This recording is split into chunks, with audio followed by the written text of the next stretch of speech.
नमस्कार, मैं हूं डॉक्टर आभा पांडे। आप हैं डॉक्टर श्रुतिकांत पांडे। स्वागत करते हैं आपका भारत गाथा के तीसरे सत्र में। पिछले सत्र में हमने जाना कि वेद शब्द का अर्थ क्या है, वेदों के कितने प्रकार हैं, इनकी कितनी शाखाएं हैं और उनमें से कितनी आजकल उपलब्ध है। हमें यह भी पता लगा कि वेदों की भाषा क्या है, इनकी रचना कब हुई और इन्हें सुरक्षित रखने के क्या क्या तरीके हैं। अगर आपने हमारा पिछला सेशन नहीं देखा है और आप इन विषयों को जानना चाहते हैं तो भारत गाथा का दूसरा सत्र अवश्य देखें, जिसका लिंक डिस्क्रिप्शन बॉक्स में दे दिया गया है। आज के सत्र में हम वेदों पर आधारित ग्रंथों के बारे में जानकारी प्राप्त करेंगे। हम जानेंगे कि इनका महत्व क्या है, इनमें किस तरह का ज्ञान है और ये ज्ञान हमारे लिए कैसे उपयोगी है। तो आइए आज की चर्चा शुरू करते हैं। डॉक्टर पांडे से मेरा पहला प्रश्न ये है कि भारतीय ज्ञान परंपरा में वेदों से संबंधित कौन कौन से ग्रंथ हैं? जी, वेदों पर आधारित या उनसे संबंधित 5 प्रकार के ग्रंथ उपलब्ध होते हैं। उनमें से 2 यानी वेदांग और प्रातिशाख्य वो वेदों को जानने के लिए उपयोगी हैं और शेष 3 वेदों के व्यावहारिक प्रयोग को संभव बनाने के लिए हैं। उनके नाम हैं ब्राह्मण, आरण्यक और उपनिषद। जी, तो वेदांग किस तरह के ग्रंथ हैं और इनका वेदों से क्या संबंध है पांडे जी? देखिए, वेद पूरी दुनिया में उपलब्ध धर्म ग्रंथों में सबसे ज्यादा वैज्ञानिक, योजनाबद्ध और सम्मानित हैं, क्योंकि ये वेद ही हैं जिनको पढ़ने के लिए, जिनका उच्चारण करने के लिए, शब्द ज्ञान करने के लिए, अर्थ जानने के लिए और भाव जानने के लिए, उपयोग जानने के लिए अलग प्रकार के ग्रंथों की रचना की गई है, जो वेदांग है। जी। तो वेदांगों का जब हम अध्ययन करते हैं तो हम सक्षम बनते हैं कि हम वेदों को जान पाएं। जी। और जान पाए का मतलब शाब्दिक अर्थ में और व्यावहारिक अर्थ में। तो इस तरह से वेदांग मनुष्यता को वेदों के शाब्दिक और व्यावहारिक दोनों प्रकार के स्वरूपों से परिचित कराने वाले ग्रंथ हैं। अच्छा जी। तो इनमें से सबसे पहले क्रम में है शिक्षा ग्रंथ। जी। तो शिक्षा का यहाँ तात्पर्य है जो वैदिक स्वर हैं, व्यंजन हैं, शब्द हैं, उच्चारण स्थान हैं, उच्चारण अवयव हैं, उच्चारण के तरीके हैं, उन सब से परिचित कराने वाले शिक्षा ग्रंथ हैं। बहुत सारे शिक्षा ग्रंथ, करीब करीब 28 शिक्षा ग्रंथ उपलब्ध होते हैं, लेकिन उनमें से पाणिनीय शिक्षा सबसे ज्यादा प्रसिद्ध है। जी। दूसरा है व्याकरण। दूसरे प्रकार का वेदांग है व्याकरण। और व्याकरण में शब्दों की रचना कैसे हुई और शब्द शुद्ध है कि अशुद्ध है, यह जानने का विधान किया जाता है। उसमें ये बताया जाता है कि कोई शब्द किस धातु से बना है, उसमें कौन सा उपसर्ग है, कौन सा प्रत्यय है, किस प्रक्रिया से उस शब्द का निर्माण हुआ है, ताकि शब्द का उच्चारण शुद्ध हो और सटीक हो। जी। तीसरे प्रकार का वेदांग है निरुक्त। तो निरुक्त भी शब्द को ही जानने का एक उपाय है, लेकिन व्याकरण से वह अलग है, क्योंकि व्याकरण में शब्द की व्युत्पत्ति जानी जाती है, लेकिन निरुक्त में शब्द से ही अर्थ को निकालने का प्रयास किया जाता है। जी। मैं एक उदाहरण देना चाहूंगा कि जैसे देवता शब्द है जिसका वेद में बहुत उपयोग होता है। तो देवता शब्द व्याकरण की दृष्टि से तो दिव धातु से बना हुआ है, जिसका अर्थ होता है चमकना। लेकिन निरुक्त की दृष्टि से जो देवता शब्द का निर्वचन होता है वह है देवो दानात् वा द्योतनाद् वा दीपनाद् वा द्यु स्थाने वसति इति वा। तो ये शब्द के अर्थ को प्रस्तुत करने का विधान करता है। और इसके अलावा छंद भी एक वेदांग है, जिसका अर्थ होता है मंत्र को पाठ करने का तरीका। हमने अपने पिछले सत्र में बताया था कि वेद मंत्रों के दो प्रकार के पाठ होते हैं। एक प्रकृति पाठ, जिसके अंतर्गत 3 प्रकार के पाठ होते हैं, और एक विकृति पाठ, जिसके अंतर्गत 8 प्रकार के पाठ होते हैं। तो वो पाठ किस प्रकार किए जाते हैं, इसका ज्ञान छंद शास्त्र में उपलब्ध होता है।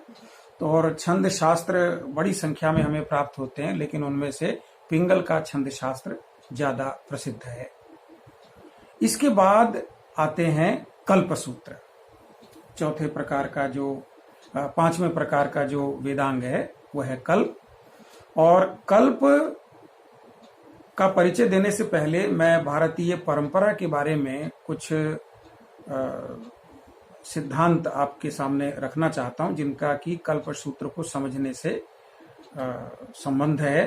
पहली बात कि जो वैदिक जीवन रहा है, वैदिक काल का जीवन, वो अध्यात्म प्रधान जीवन था, जिसमें ईश्वर के प्रति कृतज्ञता और उनके प्रति समर्पण भाव ये सर्व प्रमुख हुआ करते थे।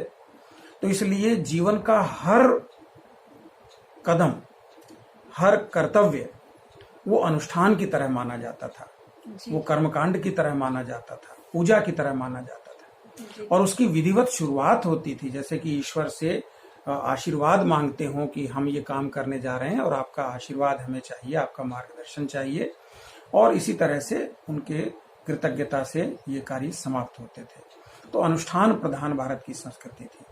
तो वो जो अनुष्ठान हैं वो कैसे होने चाहिए, उसके लिए व्यक्ति को अपने स्तर पर, पारिवारिक स्तर पर या संसाधनों के स्तर पर किस प्रकार की तैयारी करनी चाहिए, उनका परिचय देने वाले ग्रंथ ये कल्पसूत्र हैं। और कल्पसूत्र में 4 प्रकार के ग्रंथ हैं। पहला धर्म सूत्र। तो धर्म का सीधा सीधा अर्थ है कर्तव्य या अकर्तव्य।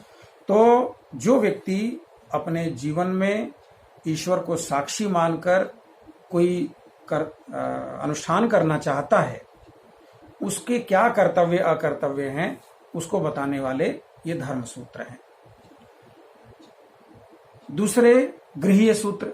अब गृहीय सूत्र का मतलब है जो भी कर्मकांड या अनुष्ठान हमें करना है, उसमें पारिवारिक योगदान किस प्रकार का होगा, उसके बारे में वर्णन करने वाले गृहीय सूत्र हैं। तीसरे हैं श्रौत सूत्र, कि जो अनुष्ठान है उसके बारे में हमें कुछ बेसिक इन्फॉर्मेशन होनी चाहिए, ताकि वो हमारा अनुष्ठान सफल हो सके और हम सफलतापूर्वक उसका निर्वहन कर सकें। और चौथे हैं शुल्ब सूत्र। इसका मतलब है कि अनुष्ठान जिस स्थान पर आयोजित किया जाना है, उस स्थान की तैयारी कैसे करनी है, यज्ञ वेदी या मंदिर या यज्ञशाला, वो कैसे बनाया जाए। साथ ही अनुष्ठान में जिस प्रकार के पात्रों का उपयोग होगा, वो कैसे होने चाहिए, कितने होने चाहिए, उनका आकार कैसा होना चाहिए, उन्हें बनाया कैसे जाए।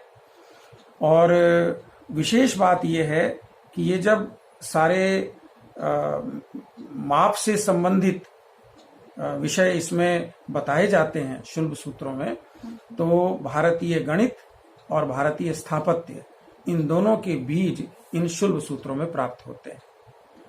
और अंतिम है जो, क्योंकि ये 4 शुल्ब सूत्र कल्प सूत्र हो गए, और अंतिम जो वेदांग है वो है ज्योतिष। और उसका तात्पर्य है कि कोई अनुष्ठान कब किया जाना चाहिए, उसके लिए अच्छा समय क्या रहेगा।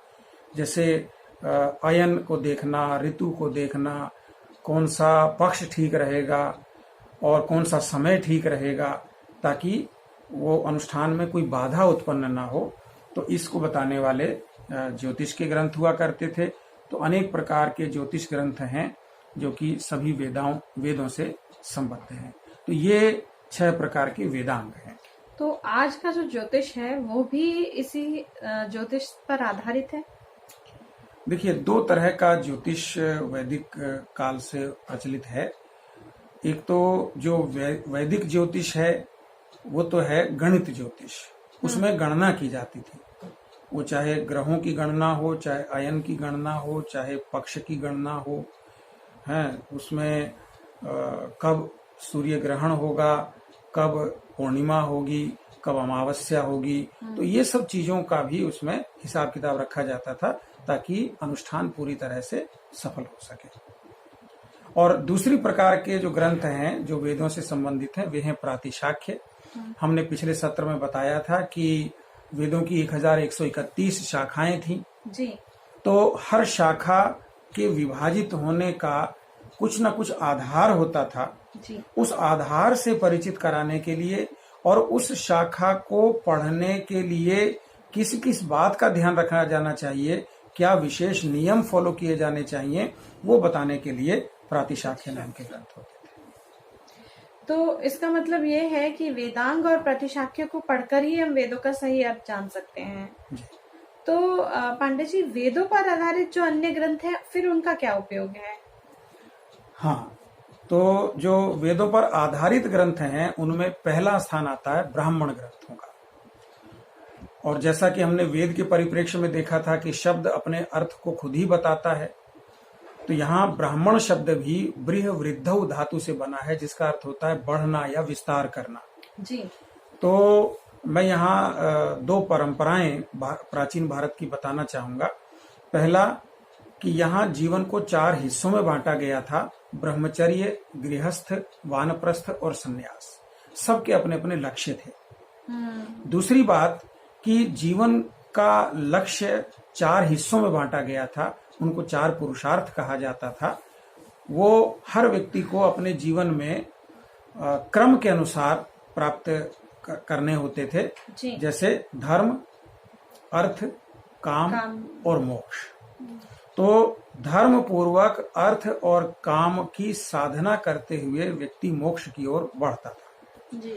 तो वो कैसे वेद के अनुसार अपना जीवन चलाए ताकि वो धर्म पूर्वक अर्थ यानी संसार के जो भी संसाधन हैं और काम यानी जो भी मनुष्य की इच्छाएं हैं, आवश्यकताएं हैं, उनकी पूर्ति कर सके और साथ ही मोक्ष का अधिकारी भी बनता रहे। तो इस उद्देश्य से वेदों के व्यावहारिक अर्थ को ब्राह्मण ग्रंथों में रखा गया था। दूसरी बात ब्राह्मण ग्रंथों के बारे में जानने की है कि जैसे हमने कल्पसूत्रों में जाना कि उनमें वैदिक अनुष्ठानों का वर्णन है कि वैदिक अनुष्ठान कैसे करने हैं, लेकिन कौन कौन से वैदिक अनुष्ठान हैं और वो जीवन के किस किस पक्ष में किए जाने चाहिए। जैसे 16 संस्कार हैं, अश्वमेध यज्ञ है या पुत्रेष्टि यज्ञ है या इसी प्रकार के जो पारिवारिक, व्यक्तिगत, सामाजिक अनुष्ठान प्राचीन काल में हुआ करते थे, उन सब का वर्णन कहीं ना कहीं ब्राह्मण ग्रंथों में हमें प्राप्त होता है। तो इस तरह से जो ब्राह्मण ग्रंथ हैं वे वेद के उन अर्थों को प्रकाशित करते हैं जो पारिवारिक या सामाजिक जीवन के लिए उपयोगी होते थे। जी। हम ये जानते हैं कि उपनिषद सारी दुनिया में अपने आध्यात्म और दर्शन के लिए जाने जाते हैं, इनके बारे में कुछ बताइए। जी। तो जो ब्राह्मण हैं उनमें वो क्योंकि पारिवारिक और सामाजिक जीवन से संबंधित अनुष्ठानों का वर्णन करने वाले हैं, लेकिन उसके बाद जो मनुष्य के जीवन की अवस्था आती है जैसे कि मैंने बताया वो है वानप्रस्थ। जब व्यक्ति अपनी पारिवारिक जिम्मेदारियों से निवृत्त हो जाता है, जैसे सरकार भी आजकल रिटायर कर देती है, तो उसके बाद व्यक्ति सामाजिक दायित्व निभाता था। तो वो सामाजिक या परोपकार के काम करने की जो अवस्था है उसमें प्राचीन काल में वेदों का अध्ययन करके जो उनके रहस्यात्मक अर्थ होते थे, जैसे कि आधि भौतिक और आधि दैविक, उनसे आगे आध्यात्मिक अर्थ जो वेदों के होते थे उनके बारे में चर्चा करना और उनको उस चर्चा को फिर कहीं मतलब संग्रह करना, वो आरण्य ग्रंथों का काम होता था। और अरण्य शब्द स्वयं अपने आप में बताता है, अरण्य का मतलब होता है एकांत। तो ये आरण्य ग्रंथों का उद्देश्य है और सभी वेदों पर आधारित आरण्य ग्रंथ प्राप्त होते हैं। और जहां तक आपने उपनिषद के बारे में पूछा जी तो उपनिषद तो अद्भुत ग्रंथ हैं जी और वे इस प्रकार के ग्रंथ हैं कि शब्दों में उनका वर्णन नहीं किया जा सकता। उनका तो अनुभव किया जा सकता है और उस अनुभव की योग्यता प्राप्त करना भी एक बहुत बड़ी तपश्चर्या है। योगी अरविंद का कहना था कि अगर आप उपनिषद को समझना चाहते हैं तो आपको अपनी मनोदशा उन्हीं ऋषियों और मुनियों जैसी बनानी होगी जिन्होंने उन उपनिषदों की रचना की।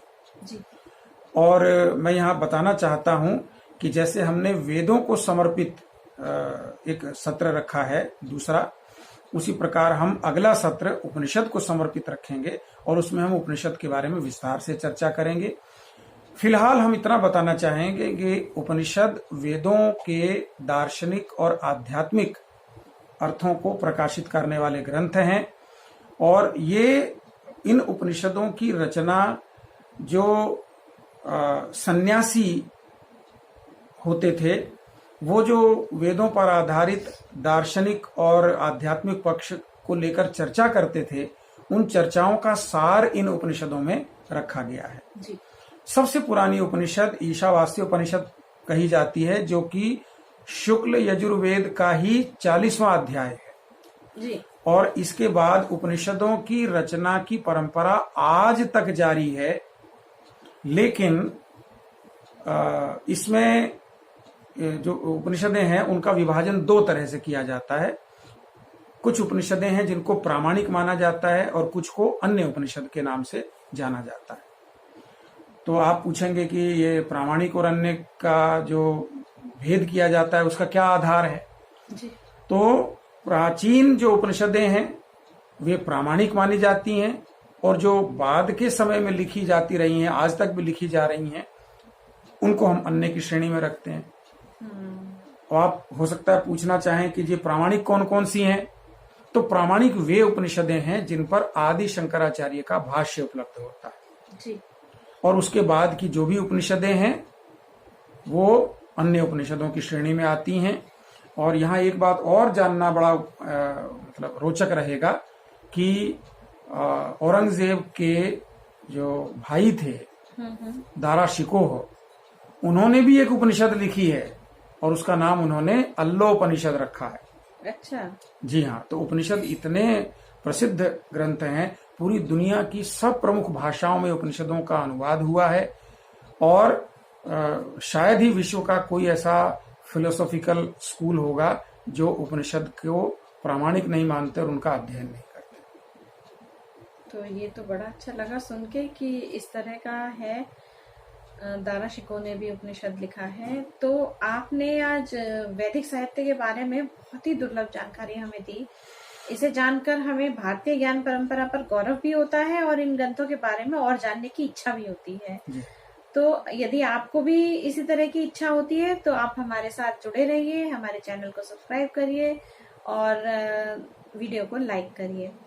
तो पिछले सत्र में पांडे जी आपने बहुत ही अच्छी एक कविता सुनाई थी, तो क्या इस सत्र के लिए भी आपके पास कुछ है इस तरह का? तो प्लीज हमें सुनाइए। जी, वो अलग से तो कोई कविता नहीं है, लेकिन जो पहले सत्र में हमने एक छंद सुनाया था उसी का अगला छंद है, उसका मैं यहाँ पाठ करता हूँ। सुनो रे नौजवान भारत के, सुनो रे गुणगान भारत के, सुनो रे गुणगान भारत के, सुनो रे नौजवान भारत के। अग्नि वायु अंगिरा आदित्य वेदों के दृष्टा ऋषि हुए, कौशितक तंडिन तवलकार ब्राह्मण ग्रंथों के स्रोत बने।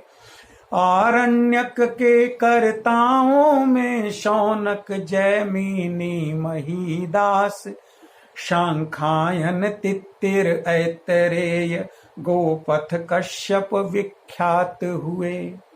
अध्यात्म शिखर पर उपनिषदें आई छाई विस्तीर्ण हुई, पर उनके कर्ता कौन हुए इस पर जिह्वाएं मौन रहीं। बड़े विद्वान वे सब थे, सुनो रे नौजवान भारत के, सुनो रे नौजवान भारत के, सुनो रे गुणगान भारत के। सुनो रे नौजवान भारत के, सुनो रे गुणगान भारत के साथ हम आज का एपिसोड खत्म करते हैं। नेक्स्ट एपिसोड में फिर से मिलेंगे, तब तक के लिए नमस्कार, धन्यवाद। नमस्कार।